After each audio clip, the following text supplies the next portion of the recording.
Hello, everybody, and welcome back. We have breaking and exciting news. This is fantastic, just released by the SBA. If you've been denied for your Targeted Advance Grant, guess what? We've won. This is fantastic. They're going to send you through a reevaluation process. Sent out emails to all of the applicants that have been potentially denied or not denied. Thank you to everybody who shared this with me tonight. I'm so excited to announce it here. We're going to walk through the details of that email and tell all of your friends if they've been denied the Targeted Advance Grant or if they're in the queue waiting for the Targeted Advance Grant to make sure they pay attention to this video. Share this with all of your friends because there are steps you can take right now to get yourself reevaluated. This is such fantastic news. So excited to share it. Let's get straight into the news.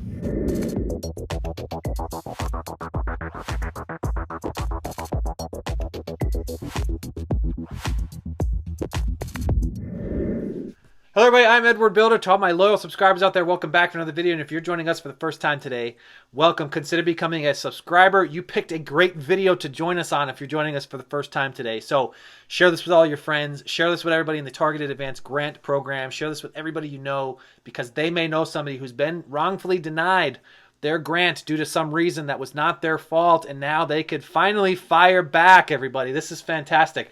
They should have titled the email "Fire Back" instead of what they titled it. But I'm going to read this information for you. I know this is coming out late night, but it was a late night release from the SBA. Thank you so much, Jerry, for sharing this image with me. You're fantastic. Some of my California friends, I love you guys. You guys are the best. All right, so I'm going to read the email. And then I want to remind you of what the denials are, what everybody's seeing, because I want to remind you of things you can do that you have to include in this email. So let's go straight into the email. I'm going to put it up on the screen. I'll put it up over here. It says, effective immediately, applicants can send a request for reevaluation of the targeted EIDL advance application that was declined. Fantastic. To the following email address. I know it's the stupid email addresses again, but all right, this is a good one. Targeted Advance Reevaluation at SBA.gov. It'll be found in the description, and everything you need to do is going to be found in the description as well. Applicants should follow these instructions when requesting a reevaluation. Send an email to Targeted Advance Reevaluation at SBA.gov. Use the subject line Reevaluation Request for, and then insert your 10-digit application number. It should be found on your original email that came to apply for the application. In the body of the email, include identifying information of the applicant, such as application number, business name, business address, business owner's names, and phone number. And then the big bold here, important. Include an explanation and any documentation that addresses the reason for the decline. If available, SBA will contact applicants if additional documentation is required to complete the review. That's fantastic. We've been asking and we've been firing back. We've been including our senators and all of our congressmen and women. And finally, we won this one. This is great, fantastic news. I'm overwhelmed. I'm so excited. I hope that everybody out there catches this video and sends this application back. We're going to talk about some things you could do to make sure you get it right because I don't want them to deny you twice. Let's get it right this next time, okay? And hopefully we could put this behind us. Get the balance of our $10,000 for priorities 1 and priorities 2 and start moving on with our futures and start really changing our lives. Let's talk about let's talk about the reminders of the denials and then talk about what you can do. Okay, everybody, let's talk about the common denials. But if you like the research I do here, now's the time to smash the like button, okay? I do a lot of research here for all my viewers because I really think you are the best people ever. I love reading all your comments, so I appreciate them. Keep them coming. I want to hear that everybody who watched my videos fired back and won their Targeted Advance Grant. That's what I want to hear in all the comments. So let us know. I know there has been so many people been so upset about being denied, and now we have an opportunity to fire back and win. Let's go out and win by following some of these steps here, okay? Bank accounts not matching is a common denial. This could be as a result of an error in the name, or you use somebody else's bank account. Remember, if you read the email, it says everything had to match. Address has to match. Name of the business has to match. And it can't have anybody else on it. So maybe you might have a joint bank account with your husband and wife and their name wasn't on it. So get it on there, all right, so that you could use the right bank account and get this thing done, all right? Check all the numbers, check all the names, check all the addresses. And for some reason, the SBA does not like Chime, okay? For some reason, the SBA does not like Chime Bank, primarily because they're pointing to it towards a lot of fraud activity. So unfortunately, I don't know how to solve that problem. I know other channels are saying you can switch bank accounts and get it switched with the SBA and find a different resolution to get your money sent to you. So maybe that might be the resolution here. So we'll check that out, get some more data from more of our viewers, and see if Chime is still giving them a problem. Not having a 30% reduction in gross receipts, that is going to be simple to solve. Go right here and check out this video. I teach you how to calculate your 30% reduction in gross receipt and just get it done. Just go follow this video. It's step by step. You could plug numbers into a spreadsheet and it's over with. Not being located in a low income community, that is also fairly simple to solve. You could go to the description right now, pull up the SBA map that's in the description, and basically you put your address in. If you show up in the purple zone, you're in the low income. If you show up in the yellow zone, you are not in the low income. I also have a 4 steps to EIDL video. Follow that link right there. It'll help you get your 4 steps done to EIDL. It's basically everything I've been talking about of why you got to be nervous about filling this thing out, because you could possibly be denied. So follow the 4 steps right there, okay? Not to be determined of good character. That means you had something pop up on a criminal background history. Maybe you were in that 5 years, 5-year declaration period. So check your own criminal history. And I know you might be thinking, I already know I don't have a criminal history. Who knows? You might have had a parking ticket at some point in time or something just far-fetched that you would never even think would show up. So check your own criminal history. Check it and make sure it's all in good standing. And if you could get some kind of certification or document that shows it's in good standing, use that to fire back with the SBA and say, look, I don't have any criminal history. Check this out. It comes up clean, all right? You might have just clicked the wrong button somewhere in the boxes, and that would be your explanation. Hey, I think I clicked the wrong button.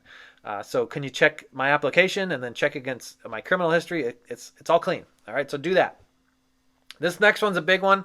It's the 2019 taxes being stuck in backlog, or it could be due to the transcript showing up with errors of all zeros because there's some errors happening.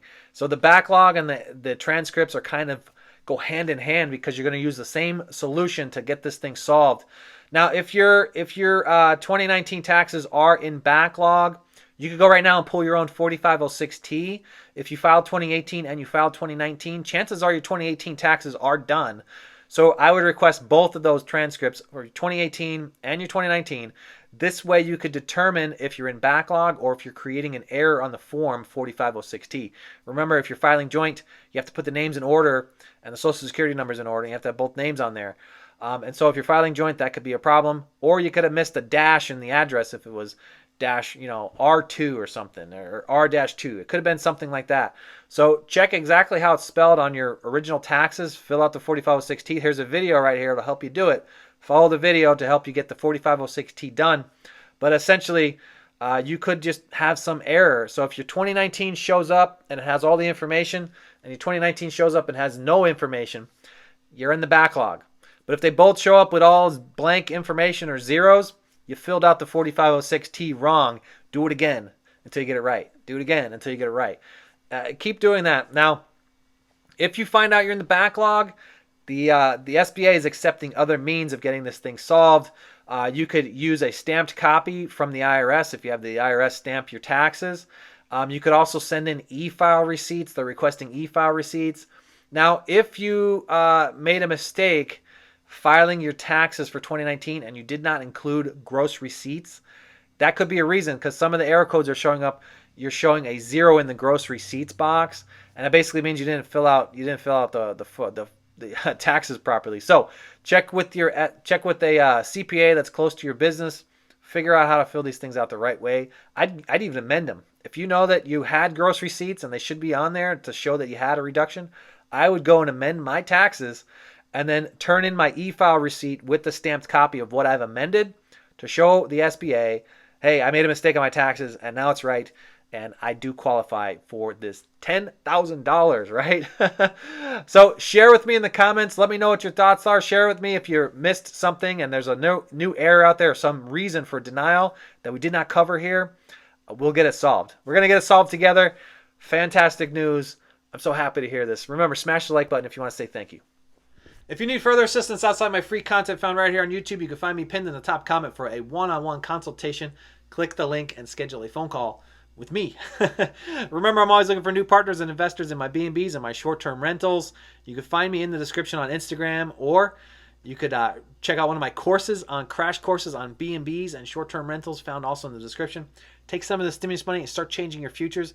Get out there, start investing. This is free grant money. You don't have to tell anybody what you did with this money. It's your money. Spend it any way you want. Go buy a car if you want, or swing up by the description. You can check out Webull, BlockFi, M1 Finance, and Robinhood. M1 Finance and BlockFi are giving away like free money, free crypto, and Robinhood and Webull, free stocks. I use Webull every day. By clicking 2 buttons, I get about $2,000 worth of free stocks by recommending it to my friends on Facebook. They sign up. I get free stocks. I keep the stocks, trade them in, or I cash them in and just get whatever I want. I could go spend it on real estate if I felt like it. That's going to do it for today, folks. Exciting video. Best of luck to everybody firing back and getting the reconsideration. Let's call it reevaluation this time, okay? Fire back and get this thing won. I'm so excited. Happy to help any way I can. Leave us a comment. Let us know where you are. And leaving a comment enrolls you into my giveaway. When I hit 20,000 subscribers, I'm picking a lucky subscriber to send $500 to. So exciting times. Exciting times are coming. I wish you all the best of luck. I'll catch you on the next one. Bye for now.